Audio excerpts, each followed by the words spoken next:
And welcome, ladies and gentlemen, to what's going to be a big day for us. Make sure you have your notes out, ready to fill in and complete through this video. Get your homework out from yesterday. We'll show some brief answers to that. Hey, focus here in the blue. I will add and subtract positive and negative fractions and mixed numbers. So think about where we've been down here in the red. We've learned how to add positive and negative integers.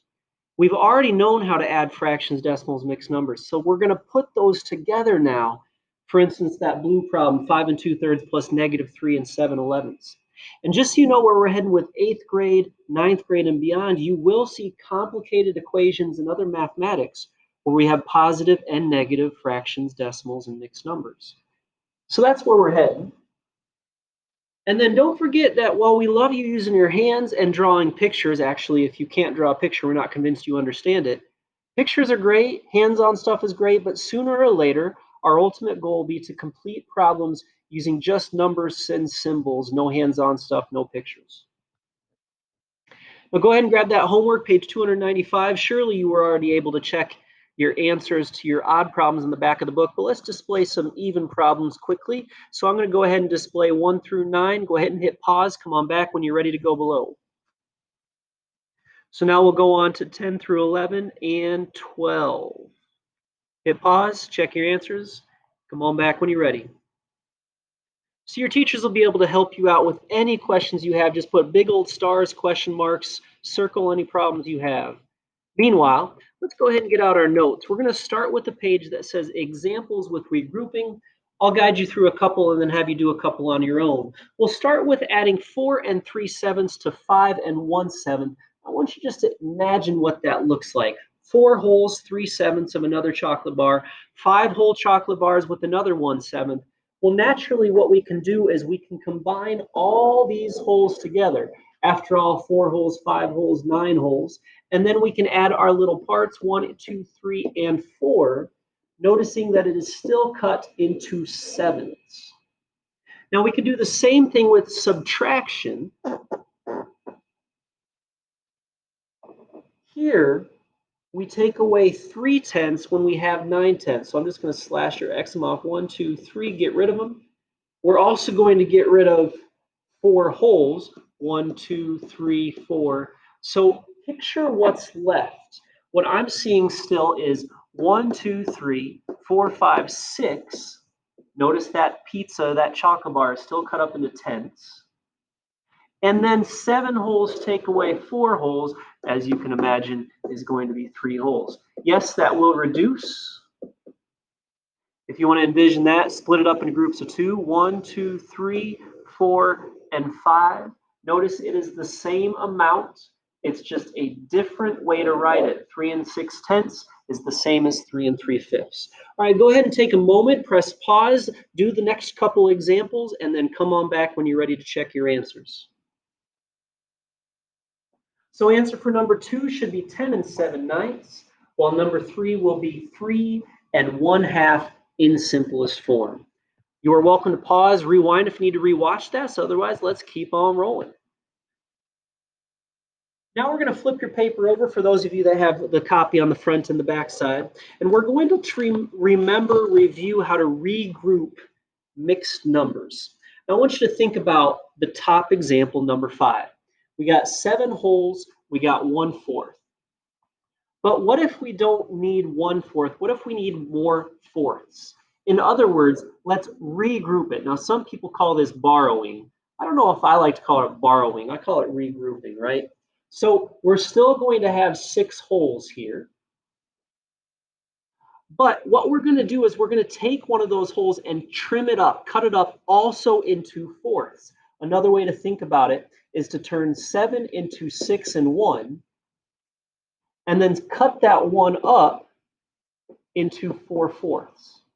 Now, the reason we call it regrouping is we're now going to regroup the parts. I'm going to cross the 7 off, and the holes.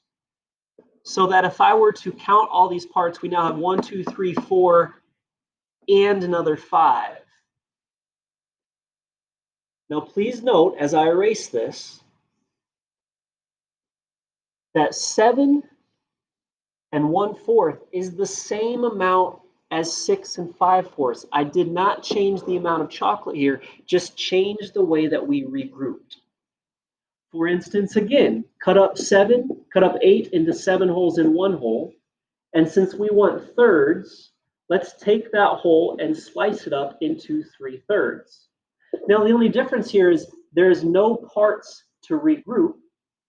So if we regroup the 8 holes into 7 holes, that would leave us with 3/3. 8 whole pizzas is the same as 7 holes and 3/3. Now I'm going to jet on down to number 8. We're going to look at this problem here in purple.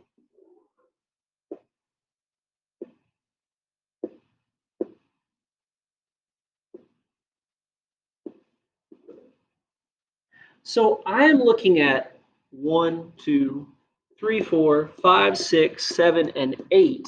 But then we have, check this out, 1, 2, 3, 4, 5, 6, and 7/6. But you know what? What do we know about that 7/6? 7/6 is another hole. If you allow me to click on top of this,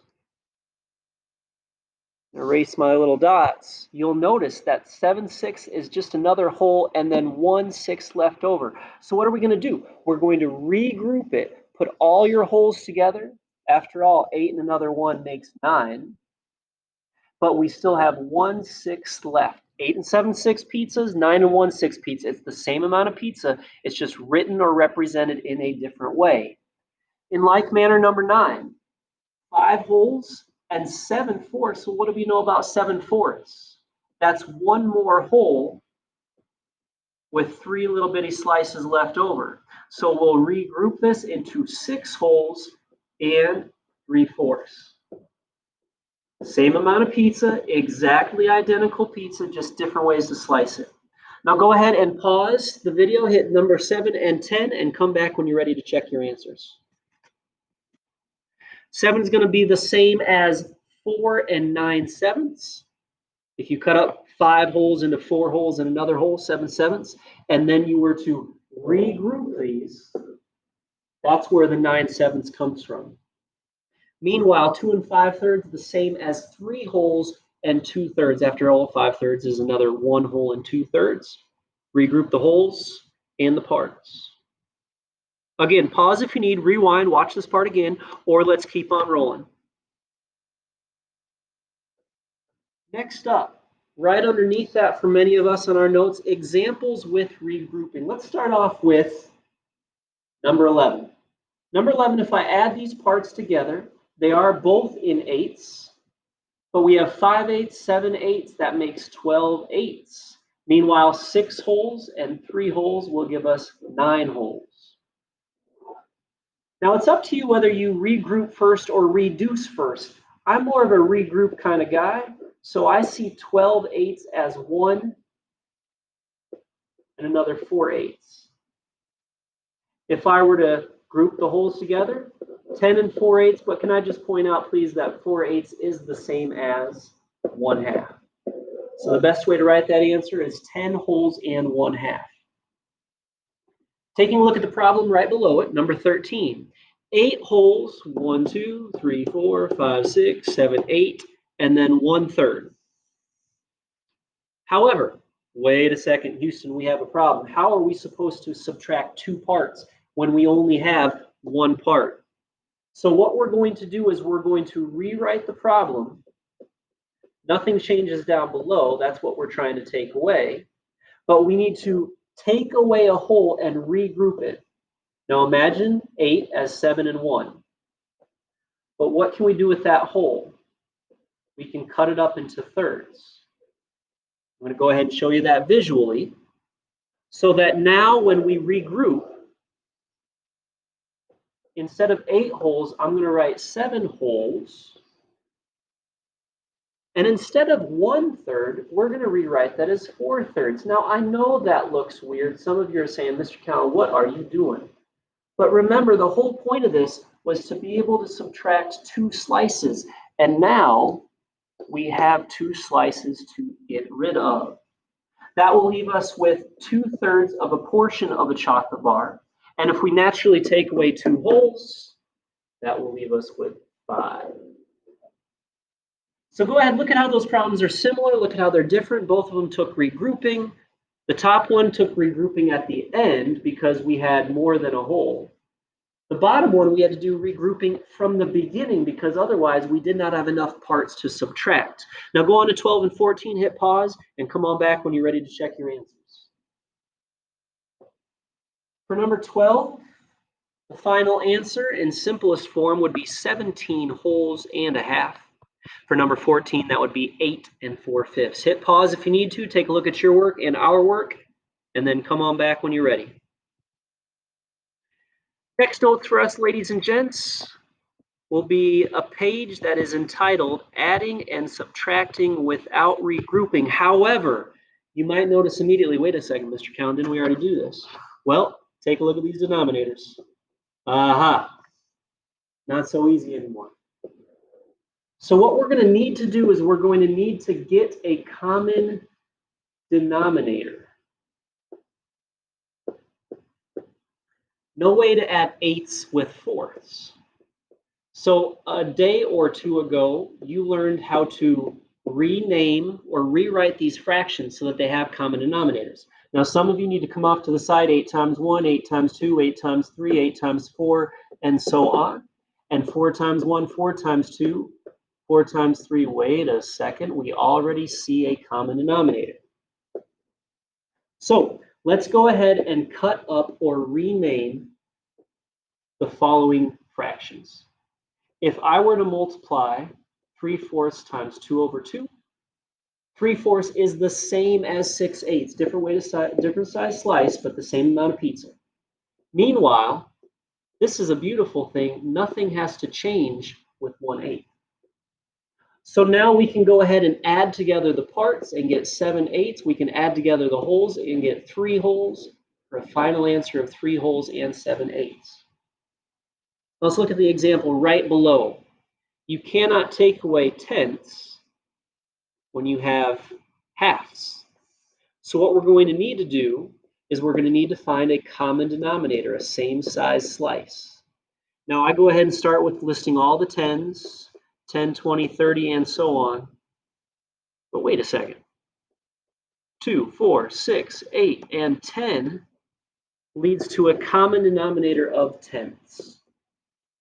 Again, if the denominator changes, please don't tell me that 1/2 is the same as 1/10. Now picture that pizza. You know a half a pizza is way more than 1/10 of a pizza, right? So if the denominator changes, then the numerator must change as well. How so? Well, 2 has to be cut up into 5 parts to get 10. So 1 has to also be cut up into 5 parts to make 5. Meanwhile, oh, nice. This one doesn't change once again. We still have 3/10. So now that we have the same size slice, 5/10 take away 3/10. Picture that out. Same size, just take away 3 of them. 7 wholes take away 4 wholes. And yes, ladies and gents, this will in fact reduce to 3 wholes and 1/5. Now, both of these answers are good. This is a good answer, but it's not a great answer. This is simplest form. Hit pause, rewind if you need to watch that again. Otherwise, go on to numbers 2 and 4. Come back when you are ready. Example number 2, we'll end up with an answer of 8 wholes and 13/18. Example number 4, 3 wholes and 11/24. Told you it was a big day, folks. It is time to get to some really tough stuff. Now, this should be the culmination of what we learned in 6th grade. Examples with regrouping, and sometimes you got to rename them as well. Take a look at number 5. You cannot add fourths with eighths, but I do know that 4 goes into 8. So we're going to take both of these, make sure that they say eighths. Now, 5/8, check that out. Does not have to change. However, fourths each would have to be cut up into 2 slices apiece to get to 8 slices.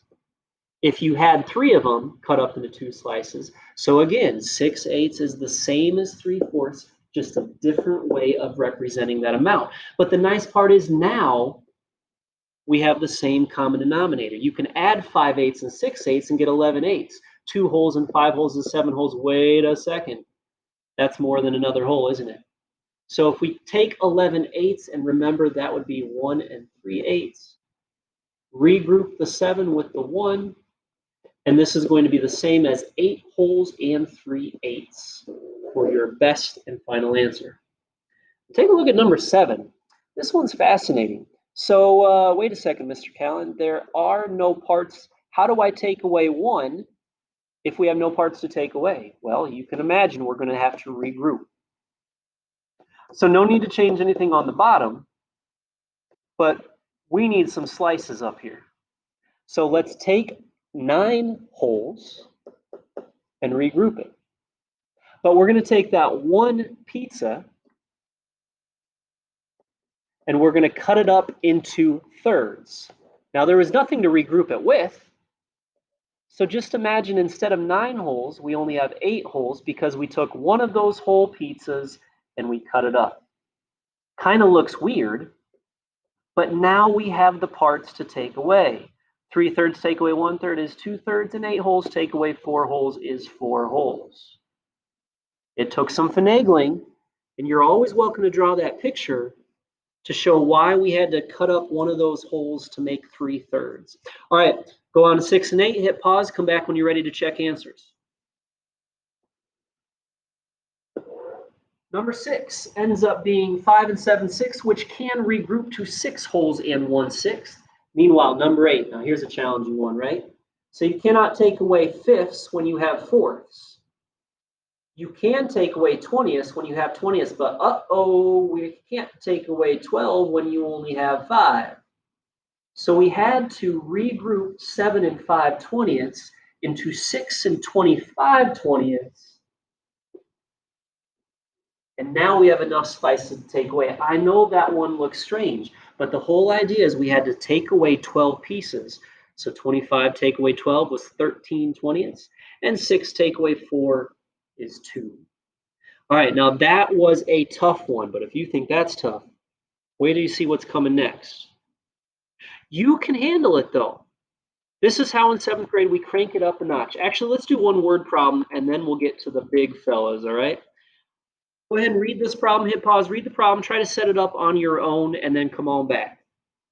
Question is saying, how much more is needed to fill it? What we know is it can hold 11 and 9/10, and it contains already 8 3/4 gallons. Now, if it already has 8 3/4, just picture a car, picture filling up a car, picture a gas tank, and it already has this much gas. I know it's not a great picture, but at least it gives you a little visual. We want to find out how much more, which means we're going to take the entire piece and subtract the portion. All right, if you want to hit pause, go ahead and subtract those. Come on back to check your answer. And so the final answer here will be 3 holes and 3/20 gallons. All right, folks, buckle your seatbelts. This is 7th grade. This is 7th grade math, really. This is 7th grade math. Now, don't be intimidated by this. Look, you've already done fractions and mixed numbers. You've already done positive and negative integers. So we're just going to put those ideas together. Now, the first thing I'd like to do is I'd like to come up with an estimate. And so from an estimate, I'm just going to be honest. I'm going to draw out what -5 3/4 minus 6 7/8 look like. Now, for you plus and minus folks, you're going to see very quickly there are no zero pairs up here. -5 and a little bitty part, -6 or -6 or subtract 6 and a little bitty part.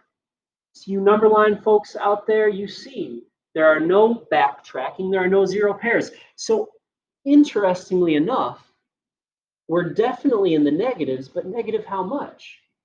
Well, look, folks, if this is about 5, or I could say 6, and this is about 6, or I could say 7, I'm thinking about -13. But let's not just think, let's know, let's find out. First things first, I know this seems strange, but remember, there are no zero pairs to take away. Yes, it says minus, but we really need to add those absolute values together. That's the most important thing so far, to realize if there are no zero pairs, we need to put these amounts together. The second thing, okay, how do we put these amounts together? Well, we're going to need some common denominators. I noticed that 4 goes into 8, so 8s would be the least common denominator. Now, nice part about the bottom fraction, nothing changes. It's still 7/8.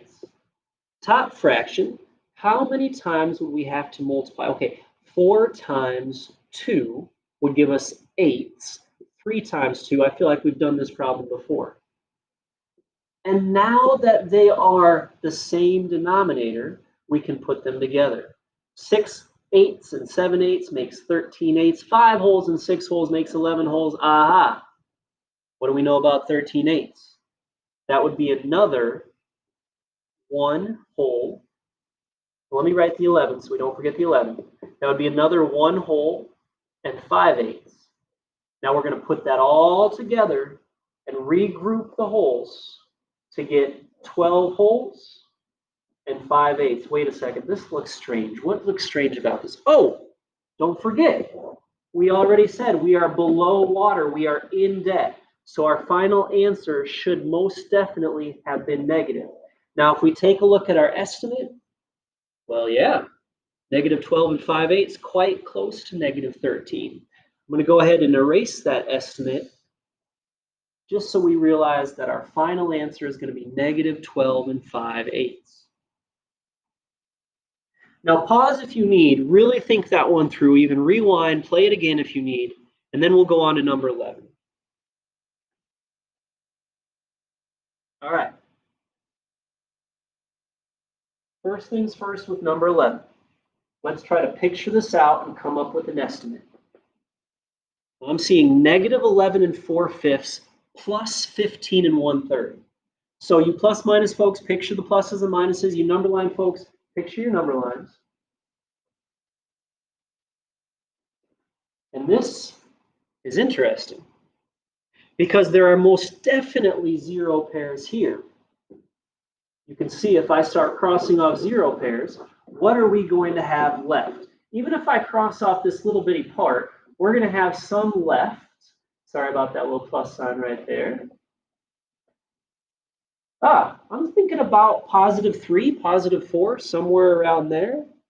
So I'm going to go ahead and I'm going to write an estimate. Because we went down 11 and up 15, we're going to be above water, or we're going to have money. It's going to be about $4. Okay, so now what?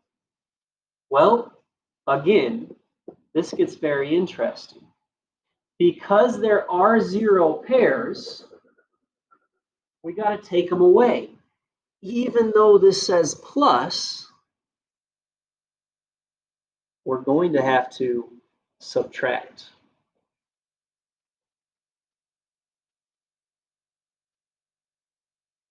All right, here's another funky part. How do we figure out what is left? Well, we kind of have to reverse this. We have to take the big guy and subtract the little guy to realize how many positives we have left. If you look at the number line, to find out how much remains above water or above money, having money instead of being below or in debt, we're going to have to subtract 15 in some parts minus 11 in some parts. Okay, frankly, I think that's the toughest piece because after this, we're in pretty good shape.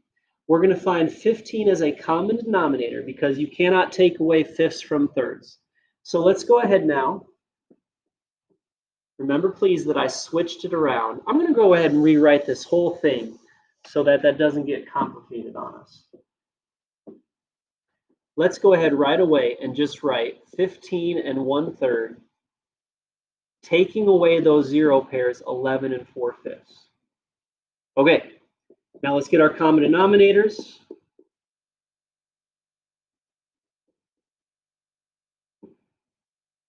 where the numerator must be multiplied by 5 over 5.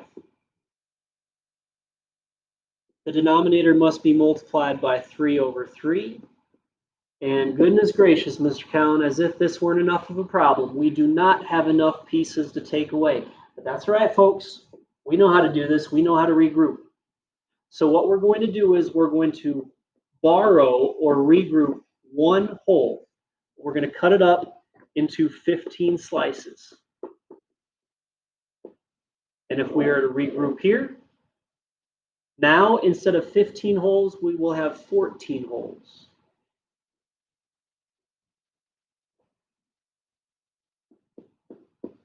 And instead of 5 15ths, we will have 20 15ths. All right, jackpot, we finally can take away those 12 slices. 20 15ths take away 12 15ths, 8 15ths, 14 take away 11, 3. And as we already pointed out, we definitely know, not that we have to write it, but we know it's going to be above water. We know we're going to end up with money. And check that out compared to our estimate. It worked. So folks, now you can see the challenge of 7th grade, to take our fraction skills, our mixed number skills, our integer skills, and put them together. But I would encourage you always, come up with your estimate first. As we did over here, we said this was going to be about 11 or 12 or 13. And then we said, how do we know that? Oh, well, there are no zero pairs. Even though it says subtract, we really need to add. The example down below, there were 0 pairs. Even though it says add, we really need to subtract. And yes, we needed to switch them around so that we took away the little guy from the big guy. Told you it was going to be a long one, folks, but it is worth it. This is the culmination of all of our mathematical learning so far in 7th grade. Pause, rewind if you need. Write down questions in your notes. Use some color, draw some pictures, draw some models. And when you're ready, we'll see you back in school soon. Take care, folks. Let's grow.